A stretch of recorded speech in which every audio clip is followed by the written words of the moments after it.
Pablo Florensky se va a concentrar en la cuestión del conocimiento religioso y nos va precisamente a indagar en esta situación para que vayamos, por así decirlo, como teniendo más claro de qué se trata.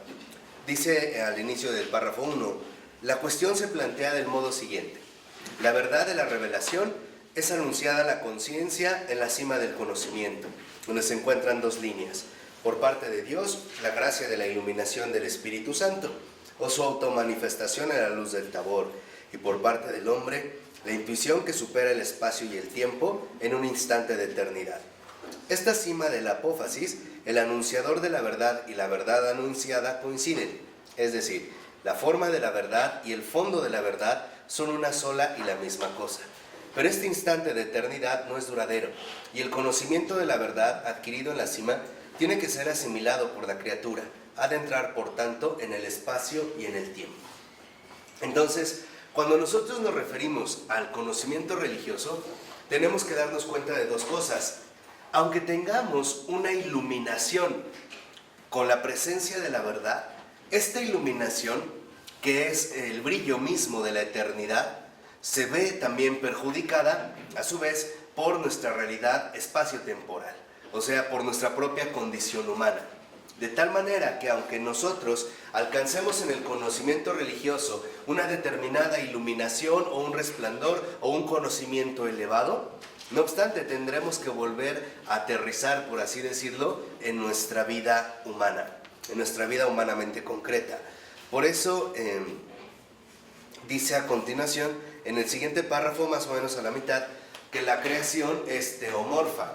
Su existencia viviente la vincula con la libertad divina, y deducir su existencia sería reducirla a un ser abstracto. O sea, para Florensky, cuando nosotros hablamos del conocimiento religioso,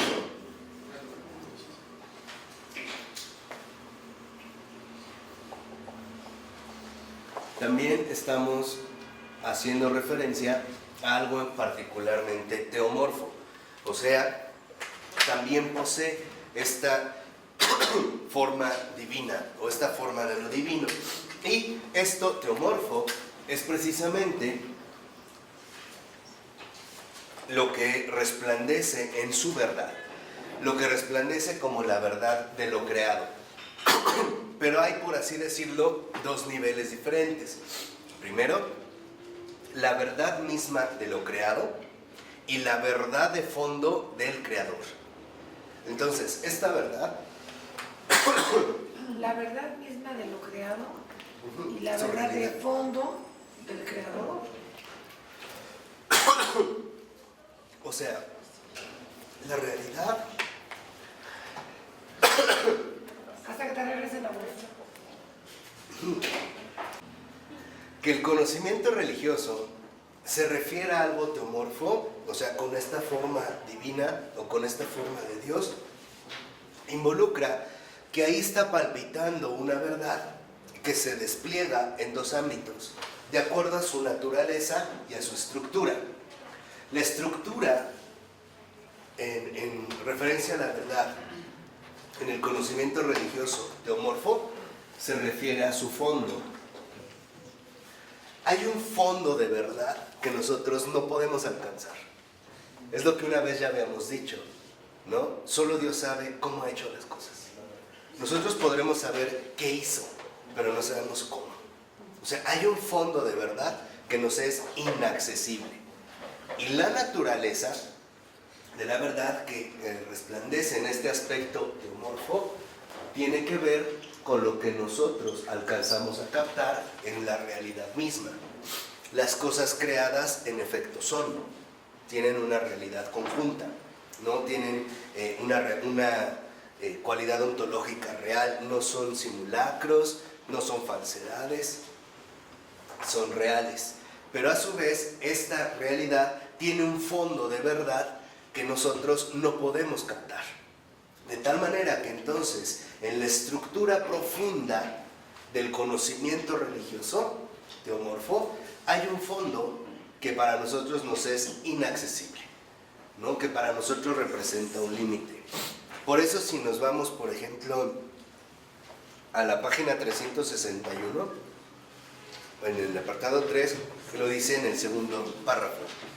Nuestro autor constata, por un lado, la contingencia de los juicios racionales y por otro, su incapacidad de abarcar la plenitud de la vida. Este fondo del conocimiento religioso, en efecto, nos remite a la plenitud de la vida.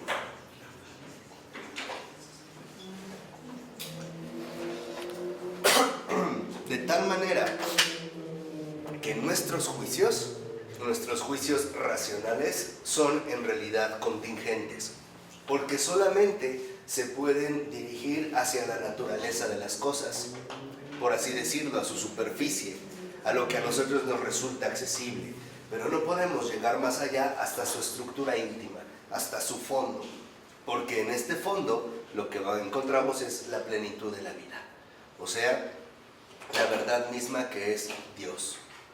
Por eso nosotros, cuando decimos algo acerca de las cosas, esta afirmación es contingente.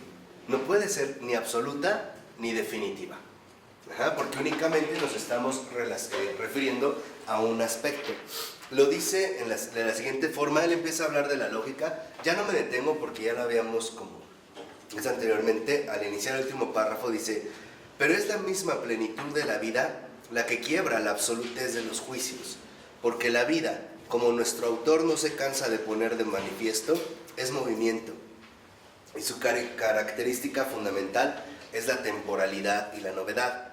Dice, la vida es infinitamente más plena que las definiciones racionales, de modo que ninguna fórmula puede contener toda la plenitud de la vida. Por consiguiente, ninguna fórmula puede reemplazar a la misma vida, que en todos los lugares, en todo momento, crea sin cesar cosas nuevas. Entonces, aquí nos menciona Florensky que en nuestro conocimiento religioso nosotros no podemos tener una palabra definitiva. Por eso les decía, también Ratzinger, en la misma línea, cuando estudiamos la introducción al cristianismo, decía, cuando nosotros decimos que Dios es uno y trino, en realidad no estamos diciendo con eso que lo sabemos todo. Más bien estamos diciendo lo poco que sabemos. O sea, no que fuera otra cosa, sino que solo podemos decir algo. Y algo en realidad muy pequeño. Entonces, Florensky reconoce que en este sentido, en la plenitud de la vida, en este fondo de verdad, hay una creación nueva. Esta creación nueva, quien, a mi entender, es la única que la ha percibido de manera quizá más cercana, es Edith Stein. Edith Stein, después ya desde su conversión y ya de ponerse a estudiar en una actividad intensa, tanto intelectual como espiritual, ella se da cuenta de que las cosas creadas, en realidad, están siendo recreadas a cada instante por una completa novedad. ¿Cuál es la novedad? La libertad del ser. ¿Qué es lo nuevo? Lo nuevo, y es aquí donde entra, me parece, lo más importante, esta creación nueva, esta plenitud de la vida, es lo que nosotros también podríamos llamar el don de ser. Algo. ¿Qué? No sabemos. ¿Qué? Lo que sea. Pero el don de ser. Es este don. Y este don de ser, en este fondo de vida, es enteramente gratuito. O sea, es por pura gracia. O bien, por puro amor. O sea, o por utilizar una palabra que utiliza un filósofo contemporáneo, aún vivo, católico, alemán, Robert Spemann, es pura benevolencia. El benevolence, o sea, de buena voluntad, que ahí viene, ¿no? El tener literalmente un corazón ardiente en el amor. Es este el don, el que se va realizando de manera continua. Por ello va a insistir Florensky que nosotros, a pesar de que podamos tener una aproximación a esta creación nueva, al conocimiento religioso, nosotros lo único que realmente podemos asumir es una antinomia. Acuérdense que la antinomia es la aparición, ¿no?, paralela de situaciones distintas o divergentes, que dijimos no es una contradicción. La contradicción es intelectual. A no puede ser no A, ¿no? O A es igual a A. Pero la antinomia, en realidad, estas situaciones diferentes, distintas, complicadas, difíciles se dan en la vida. Bueno, a diario. ¿Eh? A diario. A diario. Pero que no son necesariamente contradicciones. Lo dice en la 363, al iniciar el segundo párrafo, dice: Florensky afirma que solo por medio de la forma antinómica la verdad puede sacar a la razón de sí misma.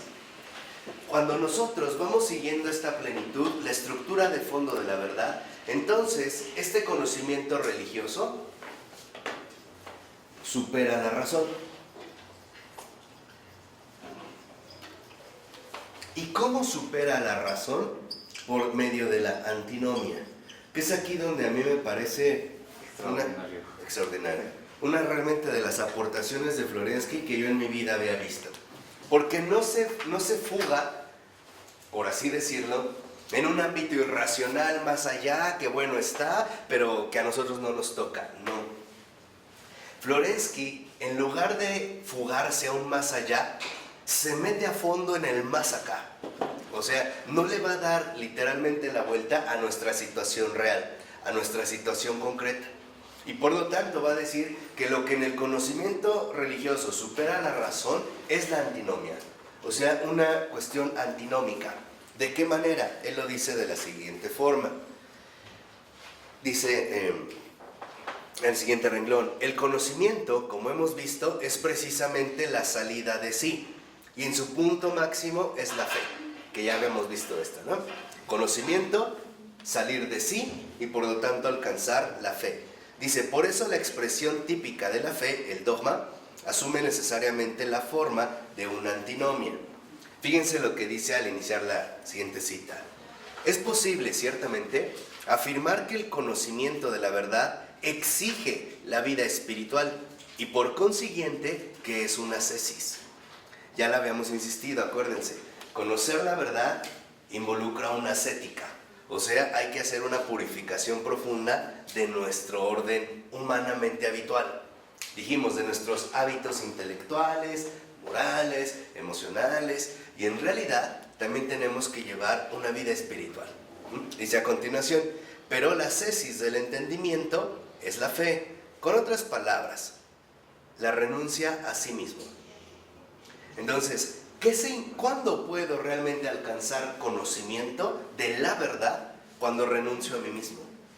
Cuando estoy dispuesto a no seguir mi propio camino y por lo tanto a recibir lo que se me da, o sea, el don. ¿Qué quiere decir? Que aquí, a diferencia del recorrido moderno, el conocimiento cristiano es primeramente pasivo, después será activo. De hecho, la actividad del conocimiento cristiano tiene un nombre, se llama gratitud. Esa es la acción inmediata de la pasividad cristiana. Se oye muy bonito filosóficamente, pero es esto, o sea, ante la pasividad de la recepción, del recibir, la actividad que emana, por así decirlo, naturalmente de esta recepción, la acción que genera es gratitud. Cuando realmente uno recibe el don de Dios, lo primero que exclama el corazón es: gracias, Señor. Gracias. Puede ser gracias por lo que has hecho en mi vida, gracias por darme esta luz, gracias por ayudarme, gracias por crearme. Y hay todavía una recepción más grande, que es cuando incluso le podemos decir al Señor: Señor, gracias por ser Dios. Gracias porque tú eres Dios y no yo. Ahí ya estamos. Nunca se me olvidó que Dios. No, bueno, Se me hace maravilloso. ahí es cuando ya estamos literalmente como más maduros, ¿no? Un poquito más maduros. Dice a continuación: el acto de abnegación del entendimiento consiste precisamente en expresar una antinomia. Fíjense, en último término, dice Florensky, no se puede creer más que en una antinomia. La razón simplemente acepta o rechaza todo juicio no antinómico, porque éste no sobrepasa la frontera de la individualidad egoísta de la razón. O sea, ¿qué es lo que detecta? Y lo habíamos visto, que esa era la herida fundamental que la razón padece y que Florensky puso al descubierto, y que por eso se le iba a ir tan fuerte a Kant, por ejemplo, a Descartes. Y siendo honestos, cualquier filósofo católico también lo hace. ¿Por qué? Porque en la antinomia lo que vemos es, por un lado, el egoísmo de la razón, que rechaza la antinomia. La razón que quiere quedarse concentrada en sí misma. La razón que quiere quedarse limitada a sus propios planteamientos, a sus propias teorías, a sus propias ideas. Confort. En esta zona de confort propio. Y entonces la antinomia lo primero que hace es romper el egoísmo de la razón, y en segundo lugar también, por utilizar la palabra de Florensky, ¿no?, sobrepasa su individualidad.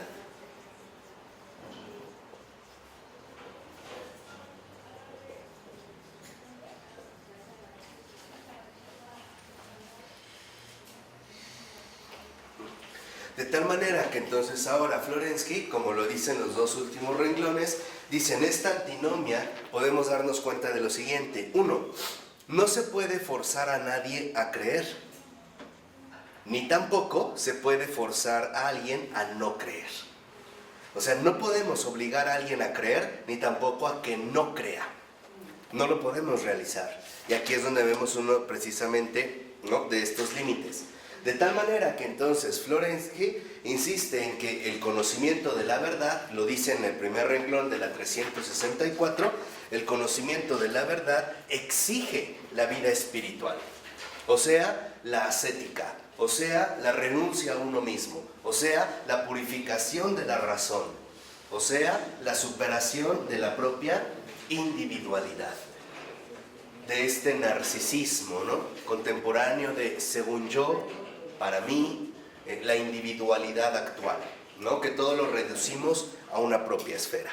Por eso, si lo vemos ahora en la página 365, en el segundo párrafo, un poquito abajo de la mitad, dice el libro: las contradicciones de la razón y de cualquier ámbito humano y universal encuentran solo una vía de solución satisfactoria, es decir, que justifique a la razón y mantenga la superioridad de la verdad ontológica en el esfuerzo de la elaboración de una síntesis espiritual.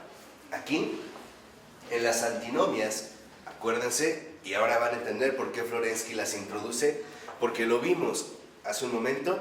Para Florensky estaba claro que la discontinuidad caracterizaba el transcurso de la obra divina, el desarrollo del espíritu. De tal manera que esta discontinuidad, en efecto, para nuestra razón, se iba a presentar bajo la forma determinada de una antinomia. Si reconocemos esta antinomia, entonces podemos darnos cuenta de que las cosas ocurren no según nuestros pensamientos, sino según la voluntad divina, o según el designio divino. Aquí es cuando uno empieza realmente a alcanzar una síntesis espiritual. Empezamos a darnos cuenta de que Dios piensa mejor que yo, definitivamente. Y siempre sale a mi encuentro en todo. Claro. Está en mi encuentro. E incluso en aquellos lugares donde a primera vista pareciera no estar. Y aquí es donde nosotros entonces empezamos ya, y lo vemos, empezamos a crecer. Es más, Florensky dice todavía 3 renglones abajo: y la unidad espiritual de la antinomia es accesible en el Espíritu Santo, que realiza el amor en la belleza. Entonces, para Florensky, las antinomias o la antinomia únicamente se puede ver superada a través de una unidad espiritual, o sea, según el Espíritu Santo. De otra manera no se puede.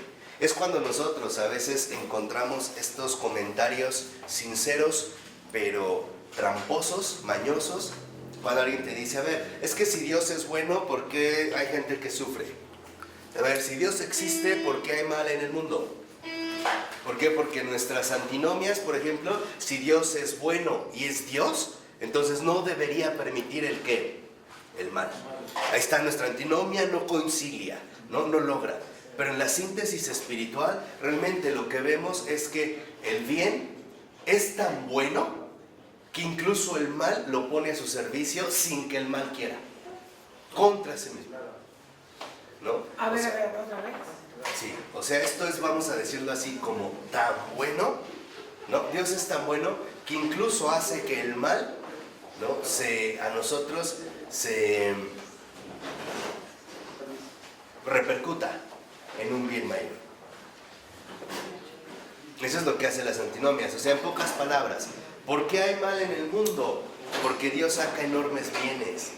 Por eso, ¿por qué es Dios? Porque no es cualquiera. ¿Por qué es Dios? Otro ejemplo de antinomia, Marco. Por eso, ¿por qué hay, por ejemplo, pobres en el mundo? Para que también nosotros sirva a nuestro favor y podamos también humanizarnos, cristianizarnos, sacar lo mejor de nosotros mismos. ¿Para eso existe? En pocas, no, es en serio. ¿Para eso existen los pobres? No, se estaba poniendo en el caso de un ejemplo, no en una funcionalidad. Es más, yo invertiría la propuesta y ojalá lo entiendan. Yo diría, hay mal en el mundo y es real en el mundo. Y en efecto el mal hace estragos en el mundo. Y el mal destruye a los que están en el mundo solo porque Dios existe. Solo por eso hay mal. Para mí al contrario, el hecho de que haya mal en mí desarrolla una convicción concreta. Si hay mal y hace esto el mal, hay un Dios que es mayor que este mal. Si no, el mal no tendría sentido. Para mí es justo lo contrario. No porque hay Dios hay mal, no. Justo porque hay mal, a mí eso es lo que me garantiza que Dios es real y que trato a Dios como Dios. ¿Y cómo llevas la victoria? ¿Cómo qué? ¿Cómo llevas la victoria contra el mal? Pues uno, venciéndolo con el bien. ¿Otra vez? ¿Y si lo logras o no? Sí, claro. Entonces Dios existe. Sí, claro. Eso es lo que veía. O sea, yo creo que una prueba es por qué hay mal en el mundo, para ver si así nos cae el 20 de que Dios existe. Y que es infinitamente... Una persona tiene un tipo de accidente particular. Muchas veces a partir de ese accidente van a generar en él frutos buenos dentro de su propia persona. Se puede sensibilizar más, hacer más activo, más responsable e incluso más humano a lo que era antiguamente.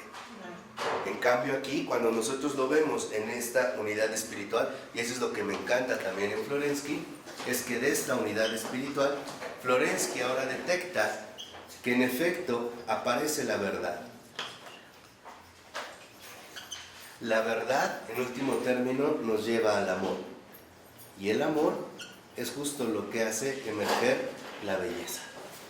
O sea, cuando nosotros conocemos la verdad o realmente entramos en contacto con la verdad, también nos damos cuenta de que esta verdad nos remite a un amor incomprensible, a un amor que solo Dios puede realizar. Y que al llevar a cabo esta obra tan grandiosa, este amor también resplandece bajo la forma concreta de belleza. No es casual que también, siendo contemporáneo a Florensky, aunque no se hayan conocido, Hans Urs von Balthasar, al menos desde su teología, haya insistido muchísimo en el tema de la belleza. Por eso, de sus obras fundamentales, que es la trilogía, la estética, una ética y una lógica, para dar esta visión conjunta, al Gloria, que le llama, la primera son 6 volúmenes, lo dedica al tema de la belleza. ¿Por qué? Porque en realidad, cuando uno alcanza la unidad espiritual de la razón, no solo percibimos la verdad, no solo reconocemos el amor, también admiramos la belleza de la obra divina. Yo les dije, quien andaba cerquita de esto, en algún momento se los comenté, fue Baudelaire. Baudelaire olfateaba la gloria divina y al final es converso, y es converso católico. Entonces decía, si ustedes leen las poesías de Baudelaire, verán cómo para él la belleza está acechando en todo. Un poco como con las novelas de Mauriac. Yo les vuelvo a insistir, el Señor nos ha dado en estos nuevos tiempos un montón de apoyos para servir, un montón de herramientas para compartir. Las almas la necesitan, no las aprovechamos, no las conocemos. Mauriac es un filósofo católico, un escritor católico del siglo XX extraordinario, ganó el premio Nobel. Y él escribía de provincias, nunca escribió para, como Harry Potter, para vender tantos millones, para marcar, no, sobre la verdad. Y toca temas bien profundos, por ejemplo, que solo un católico puede lograr asumir desde la antinomia y la unidad espiritual. ¿Y cuál era el secreto de Mauriac? Decía, en todas mis obras, Dios siempre está al acecho. ¿A quiénes retrata Mauriac? Por ejemplo, ateos. blasfemos, renegados, llenos de odio. Y no obstante ahí, Mauriac logra entresacar cómo Dios está al acecho en todo esto y cómo todo esto nos puede dar, aunque sea un mínimo reflejo de belleza.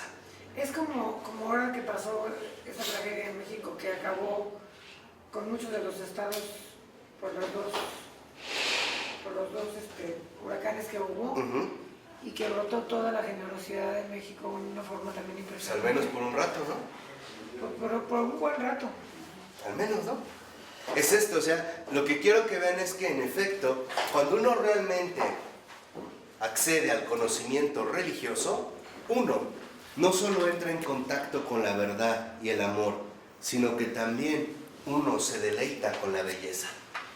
¿Qué quiere decir? Que uno, lo voy a poner en estas palabras, cuando uno realmente alcanza el conocimiento religioso, uno es tocado por las alas del Espíritu Divino, por esta belleza divina que aletea, que sigues aleteando sobre las aguas del mundo, que pueden parecer charcos apestosos, y lo son, pero no obstante, el Espíritu aún dentro, de manera profunda, está haciendo algo lleno de belleza. Ese es su sello, ese es el sello extraordinario. ¿Será la belleza porque es el anhelo más profundo del ser humano, encontrarse con ella? Con la belleza misma. O sea, con esta verdad que es más que verdad, con este amor que lo abarca todo y que además es un amor bello, belleza, ¿no? Como un anhelo profundo. Por eso ahora Florensky va a insistir en que en efecto, aunque nosotros podemos llegar a entrever algo de esto, no nos es posible captarlo por completo. Lo dice en la 366, poquito abajo, a la mitad del párrafo. Dice, porque la contradicción no viene solo del pecado, dice Florensky, la contradicción, ella constituye siempre el misterio del alma, el de la oración y del amor. Cuanto más cerca se está de Dios, más netas son las contradicciones. Fíjense qué valiente, mientras más cerca uno está de Dios, más claras se ven mis contradicciones. Yo decía que iba contigo, acuérdense de Pedro, Señor, yo voy contigo a donde vayas, mas yo doy mi vida por ti. Y a la mera hora de la hora, ¿qué hizo Pedro? Se va. Cuando uno está más cerca de Dios, uno ve sus contradicciones. Uno empieza, en pocas palabras, a mirar de manera más abierta, de manera más cruda, incluso me atrevo a decir, de manera más dolorosa, nuestras propias bajezas. Es más, la cantidad de incumplimientos con que nos llenamos día con día. Por eso también Einstein nos enseñaba una oración muy bonita. Entregarle a Jesús cada noche, esa ya la es muy buena, todas las preocupaciones y los incumplimientos de ese día. Decía, entrégale tus incumplimientos diarios, le das mucho, le das mucho, le das una gran... Fíjense qué bonita oración, ¿no? Entregarle tus incumplimientos, pero se empieza a notar más entonces las contradicciones. Por eso dice a continuación, lo antinómico proviene de la división del ser mismo, también en la razón, que participa de la condición general del ser. El ser está dividido por el pecado, ciertamente, pero también por la diferencia ontológica de los dos mundos. Allá, en la Jerusalén celeste, no hay contradicciones. Aquí están presentes por todas partes. Ni las estructuras sociales, ni los argumentos filosóficos las abolirán. Es lo que yo les decía. No podemos nosotros intentar planear un reino de Dios ya aquí en la tierra. Eso de fondo es tirarle a usurpar el papel divino. Si yo quiero hacer un reino de Dios aquí en la tierra, le estoy jugando a ser Dios. Y eso es bastante peligroso. Ya lo vimos anteriormente. También, si filosóficamente queremos arreglarlo todo y decir así se salvan las contradicciones y tú échale ganas y no hay problema y todo te va a salir bien, es ingenuidad. Por eso dice a continuación, allá en el cielo existe la verdad única. En nuestro mundo existe una multitud de verdades, de fragmentos de la verdad, incongruentes los unos con los otros. O sea, nosotros aquí vivimos de esa verdad que está en el cielo, aunque en la tierra está fragmentada. Lo importante es ir reuniendo estos fragmentos para dirigirnos hacia esta verdad. ¿Cómo está plena. fragmentada en la tierra? ¿Sí? ¿Por qué? Porque el pecado viene a dividirlo todo. La imagen es como algo que, como un cristal o un vidrio que lo haces pedazos. Entonces, lo que nosotros tenemos ya no es esta verdad deslumbrante y única, sino que estamos atravesados por la división de la antinomia. Aquí es cuando nosotros más o menos podemos darnos cuenta de verdad el daño que vino a traer el pecado. En serio, no es poca cosa. Hoy lo vemos como si nada hubiera ocurrido. Bueno, pues sí se empeoró la cosa ya, pero de verdad vino a generar un trastorno inmenso. ¿Por qué? Porque incluso nosotros estamos divididos interiormente. Vemos estas contradicciones. Veíamos también al propio Pablo, ¿no? Insistir, no hago el bien que quiero, sino el mal que no quiero. ¿Cuántas veces no te has planteado buenos propósitos, no los cumples? Y te lo propusiste, no lo cumpliste. ¿Cuántas veces de verdad diste todo tu esfuerzo para no fallar? Caíste. Y una vez que caíste, en lugar de levantarte, te revolcaste. Y después todavía de esta revolcada, no puedes creer cómo fuiste capaz de hacer algo así. ¿No les ha pasado? Siempre. Es común. No, que sincero, ¿cómo? Muy común, ¿no? No, o sea, dices, bueno, en realidad, ¿cómo fui capaz de esto, no? Y si realmente fuéramos sinceros, al menos nos daríamos cuenta de algo. De no ser por la pura benevolencia del Señor, seríamos capaces de cosas peores. Mucho peores. Que el Señor remita, ¿eh? También ahí es donde nosotros lo vamos viendo. O sea, esta es parte de nuestro conocimiento religioso. Por eso, si lo ven en la 367, dice en la primera cita: una cosa grande, tan deseada y sin embargo insospechada, el gran gozo inesperado aparecerá de pronto, tomará todo el curso del ser terrestre, lo conmoverá, enrolará el cielo como un pergamino, lavará la tierra, otorgará fuerzas nuevas, renovará todo, cambiará la sustancia de todo, mostrará en el resplandor enceguecedor de la belleza luminosa las cosas más simples y más cotidianas. No habrá ya más contradicciones, y la razón que es atormentada por ellas no existirá más. Fíjense, ya entonces nuestra razón, atormentada por las antinomias, por las divisiones, ya no existirá más. Ya no. Dice a continuación: en el presente, cuanto más resplandeciente es la verdad de la luz que brilla en el triple rayo, mostrada por Cristo, reflejada por los justos, de la luz donde la contradicción del siglo es vencida por el amor y por la gloria, más negras aparecen las fisuras del mundo.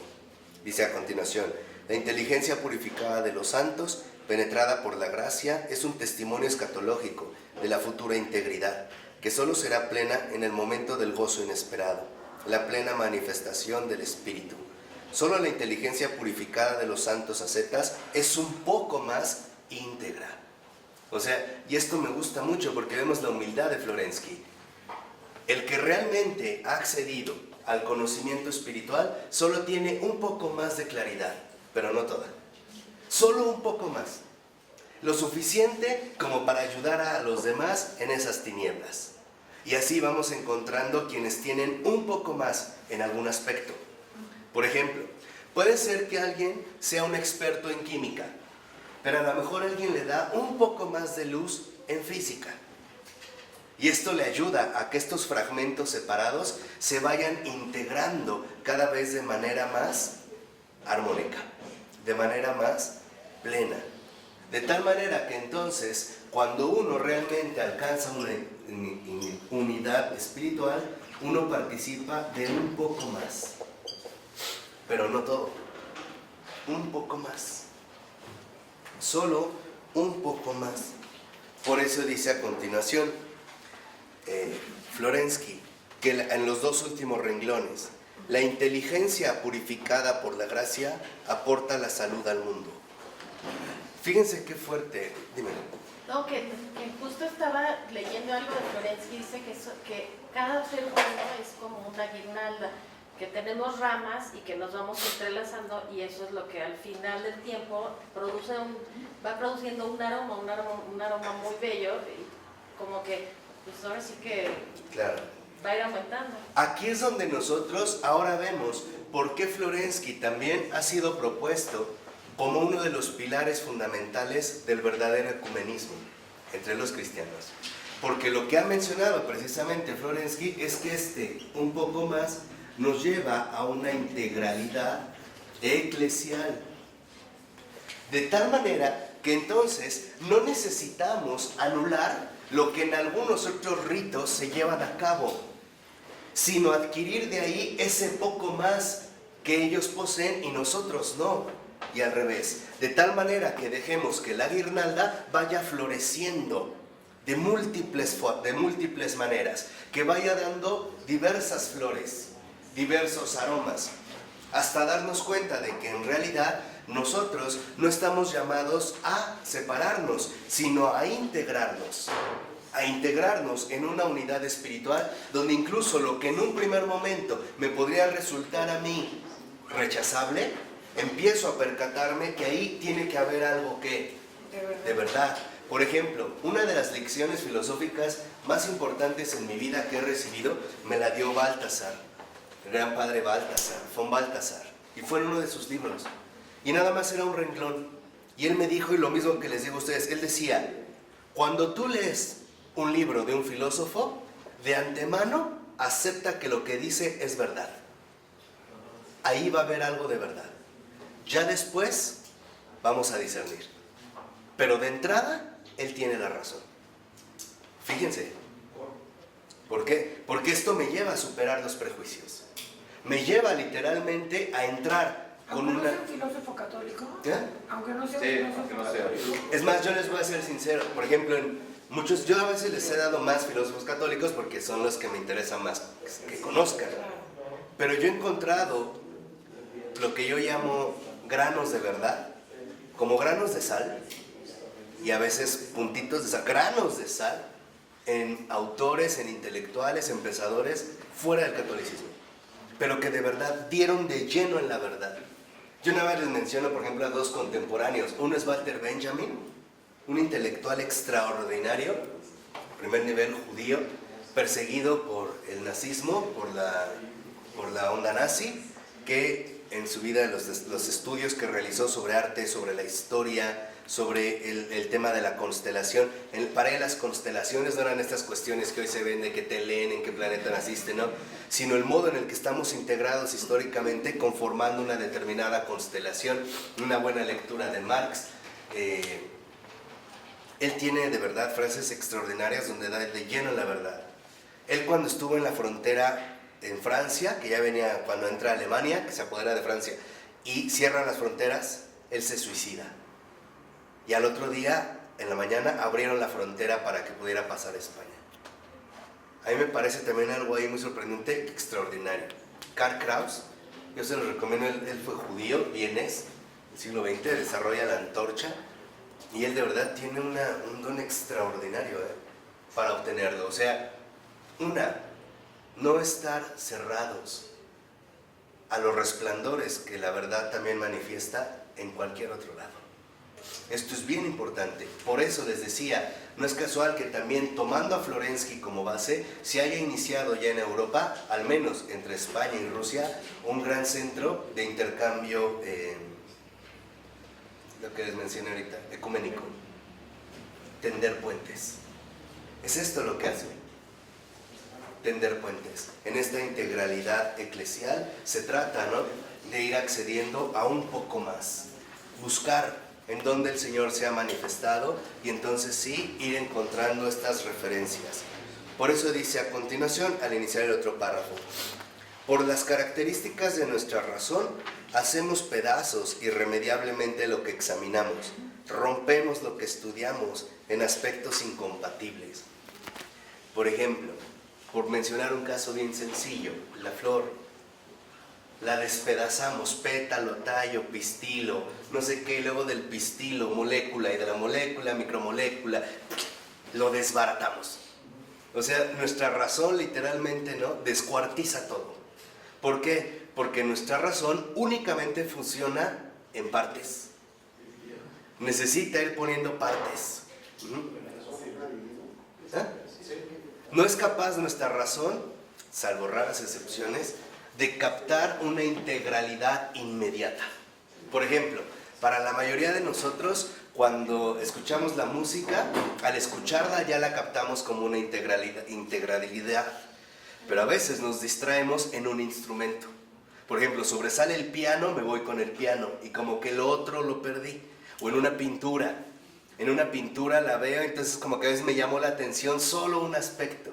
O sea, la razón tiende a descuartizar solo por partes.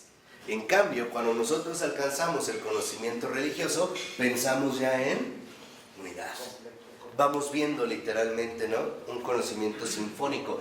Por eso hay otro libro de von Balthasar que yo se los recomiendo ahorita, que se llama La verdad es sinfónica. Y él es también el que me enseñó todo esto de la sinfonía, cómo afectaba con un instrumento. Y él empieza a hablar, por ejemplo, desde el judaísmo, el cristianismo, otras relaciones, cómo también importan para este gran concierto que el Señor está dando. Por eso ahora lo vemos lo contrario. Dice, pero el espíritu puede construir a partir de la contradicción una antinomia.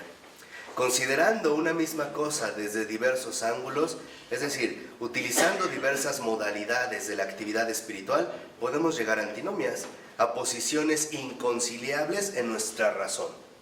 Una fuerza diversa mantiene la antinomia en la riqueza de ese equilibrio y le promete una síntesis superior. Solo en el momento en el que somos iluminados por la gracia, estas contradicciones de nuestro espíritu son abolidas, no sin embargo de un modo racional, sino por un medio suprarracional. Este medio es el dogma y su síntesis espiritual. O sea, nosotros en realidad nos veremos también fuertemente expuestos a lo que serían las contradicciones. ¿No? ¿Por qué? Porque estamos trastocados, nuestra razón está trastocada. Pero estas contradicciones desaparecen cuando la gracia nos ilumina y nos concede un verdadero conocimiento religioso. O sea, cuando verdaderamente alcanzamos una síntesis espiritual. Un ejemplo concreto. Un ejemplo concreto. Lo del mal que habíamos dicho. Cuando empezamos a ver el lugar que ocupa el mal, de una vista de conjunto y todo lo que ahí brota. Entonces, el mal por separado ya no tiene, vamos a decirlo así, un significado tan absolutizado como se suele poner. Por ejemplo, cuando se ha buscado indagar en el mal, ¿qué es el mal? ¿En qué consiste el mal? ¿Por qué hay mal? ¿Solito? Nos extraviamos. Únicamente tiene sentido con relación a Dios. A ver, como cuando te confiesas y sales de la confesión con la gracia de Dios. ¿Es esto un poco? O sea, sales tú renovado, pero lo que quiero que vean es que aprendamos nosotros a pensar en un contexto amplio y no ya de manera unilateral. Acuérdense, 2 más 2 en la vida no siempre es 4. Hablamos de la discontinuidad, ¿se acuerdan? También lo vimos en la vida, dijimos, en las matemáticas, en el cálculo lógico, 2 más 2 siempre es ¿qué? 4. En la vida no es así, cambia las cifras en lugar de 2 más 2. Esta chava es muy linda, si a esto le sumo que su familia me trata muy bien y me quiere, el resultado es que no me importa, no me enamoré. 2 más 2 no fue ¿qué? 4, no salió. Lo que decía hace rato también Ronnie de los hombres, ¿no? Este hombre es muy espiritual, este hombre es muy católico, resultado no me va a defraudar, sí, me rompió el corazón. Este es sacerdote, este está uncido, está ordenado, resultado, es pederasta, es homosexual. Estamos hablando, para que vean a lo que va Florensky, ¿no? Sin miedos, para que veamos ahí lo que está palpitando, o sea, para empezar a ejercitar la visión del espíritu, Ya no, yo les dije, yo ya estoy harto de seguir defendiendo un Dios o seguir concibiendo un Dios reducido a la impotencia. Como que no lo queremos comprometer por miedo a que va a quedar mal. No, es que ahí no tiene nada que ver Dios. ¿Cómo no? ¿Para qué lo sacas? ¿A qué dudas? ¿Esa es tu fe? ¿En realidad piensas que si no Dios va a salir mal parado? ¿Te va a quedar mal? ¿Se te acabó tu teatrito? Entonces no estabas con Dios, traías un títere nada más. Era un papel. Era nada más un personaje, no era este Dios que realmente transmite la verdad, incluso en sus realidades profundas, ¿no? Por eso les decía, a veces hablamos de Dios y es más bien como una especie de títere, ¿no? Entonces, ¿cuál es un Dios papel que es omnipotente? Y no. Claro. Nada más digo, pero ahí no tuvo que ver Dios, ¿no? O sea, ahí sí lo sacamos de la jugada. ¿Por qué? ¿A qué le tienes miedo? No, al contrario, mételo para que entiendas, salgas de la torpeza, no lo dejes fuera de la fuga, mételo para que te ilumine, que llegue la luz, ¿no? Te resplandezca la verdad, el amor y la qué, y la belleza. No, cuidado, pero bueno. Por eso ahora lo vemos en la 369, en la 368, igual, más o menos unos 8 o 9 renglones antes de que acabe el párrafo de ese libro. Solo la razón purificada entra en el corazón de la antinomia. Para la razón purificada por la oración y por la ascesis, cuyo caso límite es la razón del santo, el dogma es un axioma cuya prueba reside en él mismo y que testifica: tú ves mi veracidad, así como mi necesidad interna de ser antinómico en el entendimiento. Y si por el momento ves confusamente, verás con claridad seguidamente, en la medida en que te vayas purificando. Entonces, cuando nosotros realmente transitamos el camino de un conocimiento religioso, es porque también nosotros estamos viviendo continuamente una purificación, lo cual nos va dando más claridad, más alcance, más empuje, mucha más dimensión de lo que podríamos ver nosotros, al menos en un primer momento. Y entonces también nuestro espíritu se va fortaleciendo, se va incrementando un poco más, hasta alcanzar literalmente la verdadera integralidad eclesial. Por eso una vez yo les comento, ¿por qué pueden decir, en la iglesia en realidad no crean que estamos los mejores, en la iglesia estamos los peores? Cuando entendamos eso, empezaremos a vivir bien. El estar en la iglesia no es solo un privilegio, es un esfuerzo. Y ahí es donde entra la antinomia. Justo porque somos los peores, Dios espera mucho de nosotros. ¿Por qué? Es lo que el mundo no entiende. Para que vea que esa obra fue suya. ¿Cómo logró que hiciera esto? De verdad, es un milagro. Por eso les decía, la iglesia es tan grande, en esa integralidad, en esa apertura tan profunda, que en la iglesia hay de todo. En la iglesia está lo mejor y también está lo peor. Claro. ¿Y quiénes atacan a la iglesia? Nosotros mismos. Pero es que en realidad los que yo creo que atacan a la iglesia son los que no la conocen. Los que realmente conocen a la iglesia la aman. No hay opción, de verdad, ¿eh? El que verdaderamente conoce a la iglesia no hay opciones, solo se enamora. No se puede conocer a la iglesia y no amarla, en serio. De verdad, no se puede. O sea, no tienes otro camino. Ahí está la violencia que hablábamos la vez anterior. La violencia de la verdad que te arrebata, que ya no dominas, que te ha tocado, que te ha herido. ¿Nunca les ha pasado que leen a lo mejor un libro, un texto, y leen una frase y dicen, sí, esto es? Y notas la verdad de que venga y dices, aquí está, o sea, no hay opción a dónde moverte. Cuando realmente uno conoce la iglesia, la ama, ¿eh? No se puede estar como adentro y afuera. Por eso en la 369 dice el texto, si no existe antinomia, no nos encontramos con un dogma, sino con una proposición meramente científica. Aquí no hay materia que creer, ascesis y purificación son inútiles. Lo que les decía, 2 más 2, 4, ya. No hay purificación, no hay esfuerzo, no hay crecimiento, no hay ascesis. O sea, es vacía. Por eso se acuerdan por qué Florensky atacaba tanto las fórmulas, porque decía que las fórmulas son vacías y muertas. La vida y la verdad, el conocimiento de la verdad, requiere mucho crecimiento, ¿eh? Y dijimos, realmente fíjense, para conocer la verdad, nos lo dijo Florensky, no lo olviden, hay que sufrir mucho. Para vivirla, hay que sufrir muchísimo más. Hay que padecer más. En serio, ¿eh? En serio. Pero en paz. No, claro. Sí, eso es... Y en belleza. Sí, claro. O sea, como... Como nos decías, ¿no? Un día, ¿no? Que nos sentíamos como golpeados. Que vamos Sí. a sentir todo ese sufrimiento. Sí, claro. Es este sufrimiento. A ver, ¿nunca has sufrido porque quisieras amar más al otro y notas tu límite?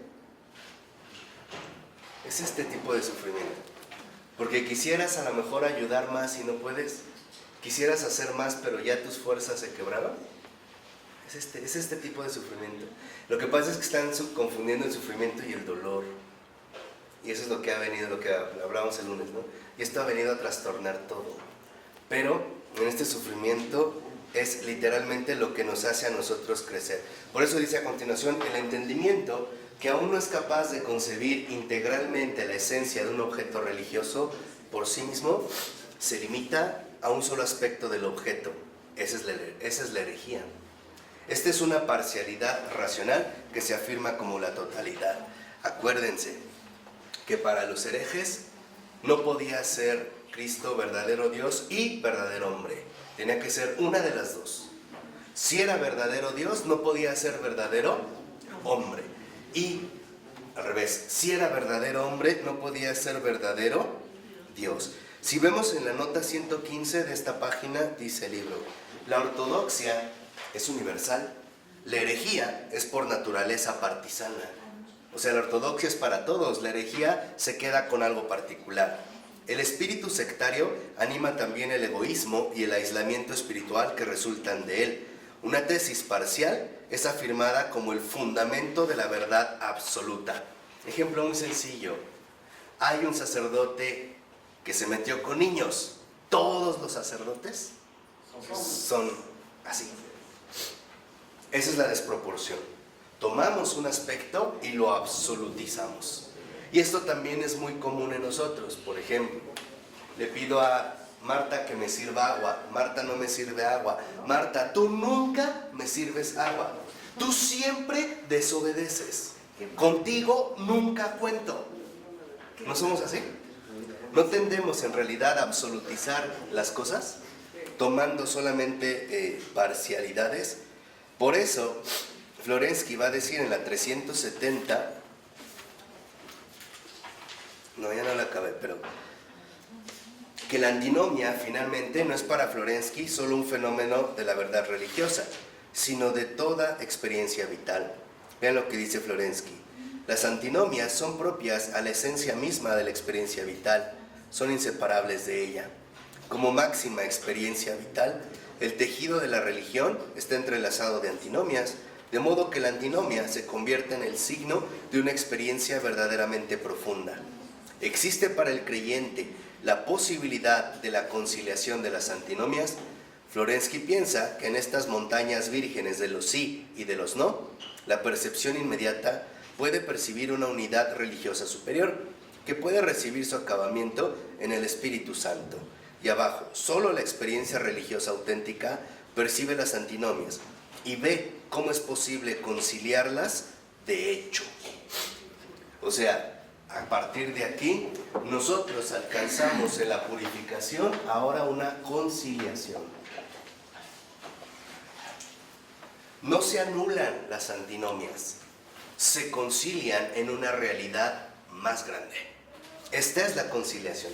Por eso lo dice, si se dan cuenta aquí ya Florensky ya hace elevar el espíritu, ya va como elevándonos. Pero danos un ejemplo, ¿cómo podemos conciliar una antinomia? Bueno, déjame caer otro para dar el ejemplo. Dice, como 3 renglones abajo, 4. Una cosa es clara, la verdad es la conciliación de todo en el amor, y la conciliación del amor es realizada por el espíritu. O sea, ¿cómo nosotros podemos darnos cuenta de esta conciliación? Cuando empezamos nosotros a percibir que en efecto las cosas que ocurren tienen un propósito dentro de un contexto muy amplio, que no están aisladas. Por ejemplo, el hecho de que alguien realice algo mal en un determinado momento, hay que entender el contexto general en el cual se está realizando y qué es lo que esto va a indicar. ¿Qué es precisamente lo que esto va a llevar? ¿O qué es, digamos, también lo que esto precisamente lo va a proponer? Ejemplo, si tú te desesperas mucho con una persona por X o Y cosa, porque habla mucho, porque es muy perezosa, o porque no habla nada, o porque duerme mucho, o porque no duerme, cosas así tan simples, date cuenta que en realidad ese tipo de situaciones conllevan a un orden mayor. Primero, conciliar sus propios límites y deficiencias. 2. Ser lo suficientemente humilde como para poder reconocerlas y aceptarlas. Y 3. Es una invitación a amar. Ese es el desafío del amor. Cuando nosotros vemos las limitaciones de los demás, es una invitación al amor, es una invitación a la caridad. El poder reintegrarlo todo, en último término, en una conciliación donde, como lo vimos al último, el que está ahí obrando es justamente el Espíritu Santo. ¿De acuerdo? ¿Alguna duda, alguna pregunta? No podemos conciliarse en el Espíritu Santo, no es posible.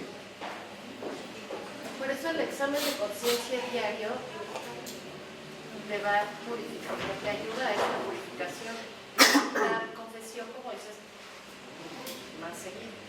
E incluso la conciliación también es con uno mismo, ¿eh? Es malísimo. Lo mejor y lo peor. Bueno, en nombre del Padre, del Hijo y del Espíritu Santo.